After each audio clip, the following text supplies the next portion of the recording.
प्रधानमंत्री तो हमारे हैं, नरेंद्र मोदी जी सबके हैं।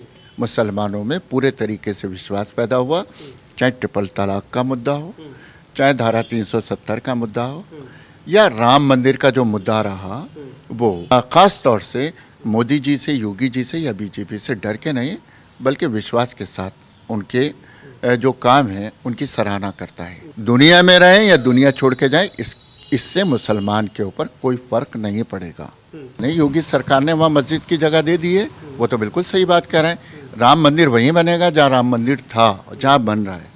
बल्कि ये लोगों को, हिंदुस्तान के खास तौर से मुसलमानों को बहका भी सकते हैं और भड़का भी सकते हैं। अखिलेश यादव तो कह रहे हैं इस बार तो हीरो हम बनने वाले हैं, क्योंकि 350 पार इस बार। ये कह रहे हैं कि हम ये करेंगे और हम वो करेंगे।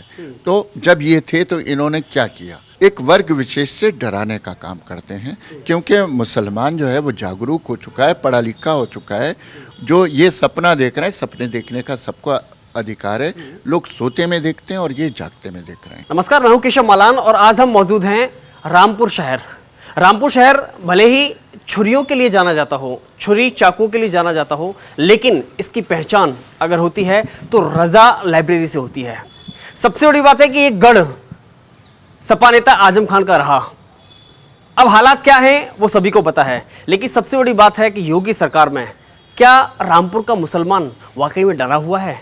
आज तमाम इन मुद्दों को लेकर के चर्चा करने के लिए हमारे साथ मौजूद हैं मुस्लिम महासंघ के राष्ट्रीय अध्यक्ष फरत अली। आपका बहुत बहुत स्वागत है खबर इंडिया पर। रामपुर शहर एक तरफ तो चाकू और छुरी के लिए पहचान उसकी है, लेकिन एक तरफ रजा लाइब्रेरी एशिया की नंबर 1 है। किसे मानते हैं कि किससे पहचान है रामपुर की? देखिए, रामपुर की पहचान पूरी दुनिया में रजा लाइब्रेरी से है, क्योंकि यहाँ पर ऐसे जो चीज़ें हैं, जो किताबें हैं वो यहाँ पर हैं। क्योंकि कोई भी रिसर्च स्कॉलर अगर इतिहास में जाता है, तारीख में जाता है, तो रामपुर रजा लाइब्रेरी के बगैर नहीं कर सकता। इसके अलावा चाकू एक उद्योग है जो हिंदुस्तान में पहचाना जाता है।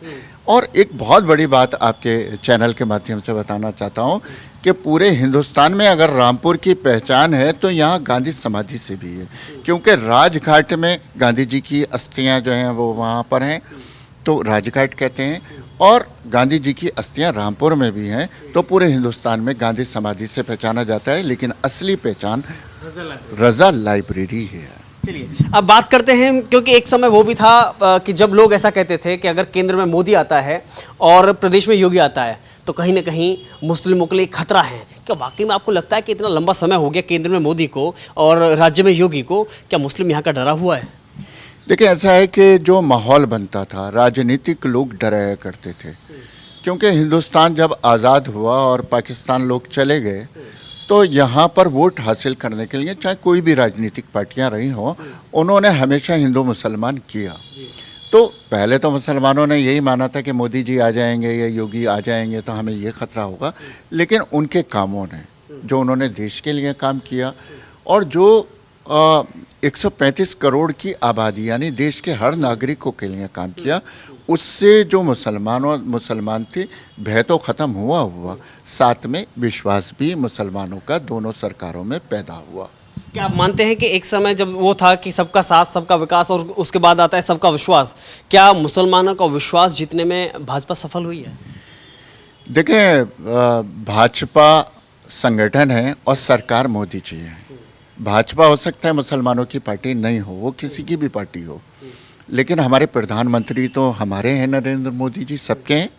चाहे वो वोट बैंक की राजनीति अलग है, योगी जी हमारे हैं, लेकिन मुसलमानों में पूरे तरीके से विश्वास पैदा हुआ। चाहे ट्रिपल तलाक का मुद्दा हो, चाहे धारा 370 का मुद्दा हो, या राम मंदिर का जो मुद्दा रहा वो, उसमें मोदी जी ने विश्वास हासिल किया और शांतिपूर्ण तरीके से सारे मुद्दे हल हुए। इससे मुसलमान का जो डर था या जो अज्ञानता थी वो दूर हुई। और आज कोई भी मुसलमान ख़ास तौर से मोदी जी से, योगी जी से या बीजेपी से डर के नहीं बल्कि विश्वास के साथ उनके जो काम है उनकी सराहना करता है। लेकिन उसके बावजूद भी प्रसिद्ध और मशहूर शायर मुनव्वर राणा मुनव्वर ये कहते हैं कि अगर दोबारा सीएम योगी बनते हैं तो मैं यूपी छोड़ के चला जाऊंगा। ये कौन सा डर है फिर? देखें, ऐसा है कि मुनव्वर राणा जी, ये तो लाजमी सी बात है कि हम कहते हैं इंटरनेशनल फेम के वो व्यक्ति हैं, लेकिन मुनव्वर राणा जी का एक पर्सनल कुछ किस्सा था जिसमें उनके बेटे ने अपने ऊपर हमला कराया था, क्योंकि उनकी प्रॉपर्टी का मसला था, संपत्ति का मामला था। और उन्होंने संपत्ति के मामले में जब जांच हुई तो उनका बेटा दोषी पाया गया, जो उन्हें बुरा लगा। वो क्योंकि उनको पूरा आइडियल लोग मानते हैं, उन्हें ऐसी बात नहीं करना चाहिए थी। वो छोड़ के जाएं, यहाँ रहें, दुनिया में रहें या दुनिया छोड़ के जाएं, इससे मुसलमान के ऊपर कोई फ़र्क नहीं पड़ेगा। लेकिन अभी आपने जिक्र किया जैसे कि भाई चाहे ट्रिपल तलाक का मामला हो, चाहे राम मंदिर का मामला हो, चाहे और भी अन्य फैसले हो केंद्र सरकार की ओर से, ट्रिपल तलाक की बात आती है तो असदुद्दीन ओवैसी सबसे पहले उसका विरोध करते हैं। अगर फिर बात आती है राम मंदिर की तो अभी हाल ही में उन्होंने स्टेटमेंट दिया कि बाबरी मस्जिद को शहीद किया बीजेपी वालों ने, वहाँ मस्जिद थी, है और रहेगी। आखिर ये कौन सा तरीका है?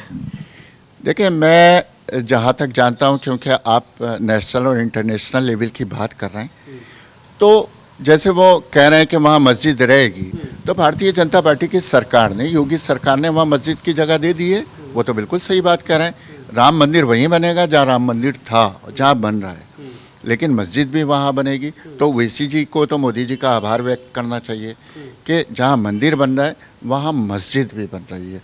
और ओवैसी जी भ्रम फैलाने की राजनीति करते हैं। उनको कोई भी आदमी ना तो समझा सकता है ना बता सकता है, बल्कि ये लोगों को, हिंदुस्तान के ख़ास तौर से मुसलमानों को बहका भी सकते हैं और भड़का भी सकते हैं। लेकिन इसमें आपको लगता है कि ओवैसी कामयाब होंगे, जैसे कि आपने कहा कि कामयाब भड़का सकते हैं और उन्हें लड़ा भी सकते हैं, कुछ भी कर सकते हैं, तो क्या आपको लगता है कि कामयाब होंगे? या फिर उन्होंने जो कहा है कि इस बार यूपी में 100 सीटों पर चुनाव लड़ेंगे और उन्होंने ये भी शर्त रखी है अखिलेश यादव से, अगर कोई मुस्लिम मुख्यमंत्री हमारा बनाया जाता है तो वो समर्थन देने के लिए तैयार हैं। आपको लगता है कि मुस्लिम समाज यहाँ का, अगर हम बात करें रामपुर का, कि वो ओवैसी के साथ जाएगा?